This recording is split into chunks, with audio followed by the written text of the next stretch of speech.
గాంధీ ఆసుపత్రి వద్ద పోలీసులతో సంజయ్ మాగంటి వాగ్వాదం. బీఆర్ఎస్ ఎమ్మెల్యేల అరెస్టు.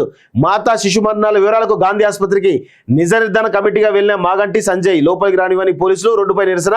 అదుపులోకి తీసుకొని గోషమాల్ తరలింపు. ఓల్డ్ ఎమ్మెల్యే క్వార్టర్స్ వద్దే రాజయ్య అదుపులోకి. కాంగ్రెస్ అరాచకాలకు భయపడం. కేటీఆర్ ఎమ్మెల్యే సునీతారెడ్డి ఇంటి వద్ద రచ్చంటూ స్థానం. ఈయన ఎవరా అంటే సంజయ్, కల్వకుంట్ల సంజయ్. ఎవరు? కోరుట్ల సంబంధించినటువంటి ఎమ్మెల్యే. ఈయన నిజ నిర్ధారణ కమిటీ సంబంధించి ఆయన ఒక డాక్టర్, స్వతహాగా ఈయన డాక్టర్. ఎక్కడ డాక్టర్ అంటే ఒక కార్పొరేట్ ఆసుపత్రిలో పనిచేసేటువంటి డాక్టర్. అదేవిధంగా ఈయన గాంధీ హాస్పిటల్ పోయి నిజ నిర్ధారణ ఇస్తాడు. నేను అదే కల్వకుంట్ల సంజయ్ని అడుగుతాను, నీకు చిత్తశుద్ధి ఉంటే నువ్వు పనిచేసినటువంటి హాస్పిటల్స్ ఏవైతే, కార్పొరేట్ హాస్పిటల్స్ ఏవైతే ఉన్నాయో, ఈరోజు యశోద కానీ అదేవిధంగా ఇంకా మిగతా హాస్పిటల్స్ ఏవైతే ఉన్నాయో వాటన్నిటిపైన కూడా నిజ నిర్ధారణ కమిటీకి పోదామా? వాటి బిల్స్ చెక్ చేద్దామా? ఆ దమ్ముందా అని అడుగుతా ఉన్నాను కల్వకుంట్ల సంజయ్. నువ్వు చేసేదేమో ప్రైవేట్ ఆసుపత్రులలో లక్షల జీతాలేమో తీసుకుంటావు. నీకు చిత్తశుద్ధి ఉంటే, ప్రజాసేవ ఉంటే నువ్వు ప్రభుత్వ ఆసుపత్రి ఎందుకు పనిచేయలేదా? నువ్వు మాట్లాడుతావు డాక్టర్ అను, సిగ్గుండాలి కదా కొంచెమేనా. ఇంకొక విషయం, ఇగో కల్వకుంట్ల సంజయ్ గుర్తుపెట్టుకో, నీకు చూపిస్తానా, ఇంక ఇప్పుడు చూపిస్తా చూసుకో. ఇగో ఈ స్త్రీ ఏది మాతా శిశు మరణాలకు సంబంధించినటువంటి ఏవైతే మరణాల గురించి మాట్లాడుతున్నావో, మరి నువ్వు ఏం చేసినావే గత 2014 నుంచి 2018 వరకు? సరే, గత 5 సంవత్సరాలు నువ్వేం చేసినావే? ఇగో చూడు, నీ చూపిస్తానా, కళ్ళు దగ్గర పెట్టుకొని చూడు. ఇగో ఒబెస్ట్రిషన్ గైనకాలజిస్ట్ సీన్ ఇంపేషెంట్ డెత్స్ 2020లో 3940 మంది అడ్మిట్ అయితే నెంబర్ ఆఫ్ డెత్స్ 49. అదే 2023లో 14,000 మంది జాయిన్ అయితే 101. ఇగో ఇవన్నీ ఉన్నాయి. 2024లో 10,000 మంది జాయిన్ అయితే 62. అదేవిధంగా ఇక్కడ చూడండి, ఇంకా చాలా ఉన్నాయి ఇక్కడ. ఈ 2020లో ఇది 2021లో 2,310 మంది జాయిన్ అయితే 211 మంది. 2024లో 3,948 జాయిన్ అయితే 210 మంది.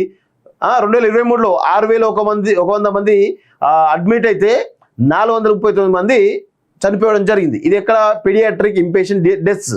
అదేవిధంగా ఇక్కడ ఒబెసిటీ గైనకాలజీ డెత్స్. సో మరి ఈ ఏవైతే స్త్రీ శిశు మరణాలకు సంబంధించినటువంటి మరణాలు ఏవైతే జరుగుతున్నాయో అవి ఈరోజు జరగట్లేదు, అవి ప్రతి సంవత్సరం కూడా జరుగుతూ ఉన్నాయి. గతంలో కూడా మీరు జరిగింది. దీనిపైన ఎవరు? కల్వకుంట్ల సంజయ్ చెప్పా, నువ్వు డాక్టర్వి కదా, చెప్పు, నువ్వు గతంలో జరిగినప్పుడు ఎందుకే నువ్వు నోరు మీద పోలేదు, ఇప్పుడు ఎందుకు నోరు మేపుతావు? ఇంతేనా బుద్ధి ఉండాలి. ఒక డాక్టర్ లాగా వ్యవహరించు. నువ్వు పనిచేసేదేమో కార్పొరేట్ వ్యవస్థలా. నీకు అదే దమ్ము గాంధీ ఆసుపత్రి పోయడానికి డేరీ చేసినావు కదా, నువ్వు పనిచేసిన హాస్పిటల్ పోదాం వస్తావా? దానిలో ఉన్న అరాచకాలు చూపిస్తాం వస్తావా? మనిషివి నువ్వు కథ ఏం చెప్తావు? లీడర్ కాగానే కొమ్ములు వస్తాయి ఇలాకి. లీడర్ కాగానే వాళ్ళ వెనకాల బ్యాక్గ్రౌండే మర్చిపోతారు. వీళ్ళంతా నీచమైన బ్యాక్గ్రౌండ్ ఉంటుంది వీళ్ళందరికీ. పోయి గాంధీ హాస్పిటల్కు ఉస్మానియా నీ చిత్తశుద్ధి. మరి గత 5 సంవత్సరాల్లో గాంధీ హాస్పిటల్ ఎందుకు బాగు చేయలేదు? మీ ప్రభుత్వంలో ఎందుకు అడగలేదు? కేటీఆర్ని గల్లాబట్టి అడగపోయినావు, గల్లాబట్టి హరీష్ రావుని అడగపోయినావు, నీ చుట్టమే కదా. అరే ఎందుకురా గాంధీ హాస్పిటల్ను, ఉస్మానియా హాస్పిటల్ను ఎందుకు బాగు చేయలేదు అని గల్లాబట్టి ఎందుకు అడగలేదు? ఇప్పుడు వచ్చి మాట్లాడుతూ ఉన్నావు. సిగ్గుశరం ఉండాలి కొంచెమైనా మాట్లాడడానికైనా. డబ్బులు ఉన్నాయి కదా, నేను కార్పొరేట్ హాస్పిటల్లో పనిచేస్తా కదా, మా అయ్య ఎమ్మెల్యే కదా, నేను కూడా ఎమ్మెల్యే అయినా కదా అని అనుకుంటే పొరపాటు. గుర్తుపెట్టుకో, మాలాంటి వాళ్ళు ఉంటారు, బరాబర్ నిలిస్తారనేటువంటి విషయాన్ని గుర్తుపెట్టుకో కల్వకుంట్ల సంజయ్. గాంధీ ఆసుపత్రి వద్ద పోలీసులతో సంజయ్ మాగంటి వాగ్వాదం. బీఆర్ఎస్ ఎమ్మెల్యేల అరెస్టు. మాతా శిశు మరణాల వివరాలకు గాంధీ ఆసుపత్రికి నిజ నిర్ధారణ కమిటీగా వెళ్లిన మాగంటి సంజయ్ లోపలికి రానివని పోలీసులు. రోడ్డుపై నిరసన. అదుపులోకి తీసుకొని గోషమాల్ తరలింపు. ఓల్డ్ ఎమ్మెల్యే క్వార్టర్స్ వద్దే రాజయ్య అదుపులోకి. కాంగ్రెస్ అరాచకాలకు భయపడం. కేటీఆర్ ఎమ్మెల్యే సునీతారెడ్డి ఇంటి వద్ద రచ్చంటూ స్థానం. ఈయన ఎవరా అంటే సంజయ్, కల్వకుంట్ల సంజయ్. ఎవరు? కోరుట్ల సంబంధించినటువంటి ఎమ్మెల్యే. ఈయన నిజ నిర్ధారణ కమిటీ సంబంధించి ఆయన ఒక డాక్టర్, స్వతహాగా ఈయన డాక్టర్.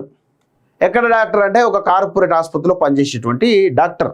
అదేవిధంగా ఈయన గాంధీ హాస్పిటల్ పోయి నిజ నిర్ధారణ ఇస్తాడు. నేను అదే కల్వకుంట్ల సంజయ్ని అడుగుతాను, నీకు చిత్తశుద్ధి ఉంటే నువ్వు పనిచేసినటువంటి హాస్పిటల్స్ ఏవైతే, కార్పొరేట్ హాస్పిటల్స్ ఏవైతే ఉన్నాయో, ఈరోజు యశోద కానీ అదేవిధంగా ఇంకా మిగతా హాస్పిటల్స్ ఏవైతే ఉన్నాయో వాటన్నిటిపైన కూడా నిజ నిర్ధారణ కమిటీకి పోదామా? వాటి బిల్స్ చెక్ చేద్దామా? ఆ దమ్ముందా అని అడుగుతా ఉన్నాను కల్వకుంట్ల సంజయ్ని. నువ్వు చేసేదేమో ప్రైవేట్ ఆసుపత్రులలో లక్షల జీతాలేమో తీసుకుంటావు. నీకు చిత్తశుద్ధి ఉంటే, ప్రజాసేవ ఉంటే నువ్వు ప్రభుత్వ ఆసుపత్రి ఎందుకు పనిచేయలేదా? నువ్వు మాట్లాడుతావు డాక్టర్ అను, సిగ్గుండాలి కదా కొంచెమేనా. ఇంకొక విషయం, ఇగో కల్వకుంట్ల సంజయ్ గుర్తుపెట్టుకో, నీకు చూపిస్తానా, ఇంక ఇప్పుడు చూపిస్తా చూసుకో. ఇగో ఈ స్త్రీ ఏది మాతా శిశు మరణాలకు సంబంధించినటువంటి ఏవైతే మరణాల గురించి మాట్లాడుతున్నావో, మరి నువ్వు ఏం చేసినవే గత 2014 నుంచి 2018 వరకు, సరే గత 5 సంవత్సరాలు నువ్వేం చేసినవే? ఇగో చూడు, నీ చూపిస్తానా, కళ్ళు దగ్గర పెట్టుకొని చూడు. ఇగో ఒబెస్టిషియన్ గైనకాలజిస్ట్ సీన్ ఇంపేషెంట్ డెత్స్ 2020లో 3940 మంది అడ్మిట్ అయితే నెంబర్ ఆఫ్ డెత్స్ 49. అదే 2023లో 14,000 మంది జాయిన్ అయితే 101. ఇగో ఇవన్నీ ఉన్నాయి. 2024లో 10,000 మంది జాయిన్ అయితే 62. అదే విధంగా ఇక్కడ చూడండి, ఇంకా చాలా ఉన్నాయి ఇక్కడ.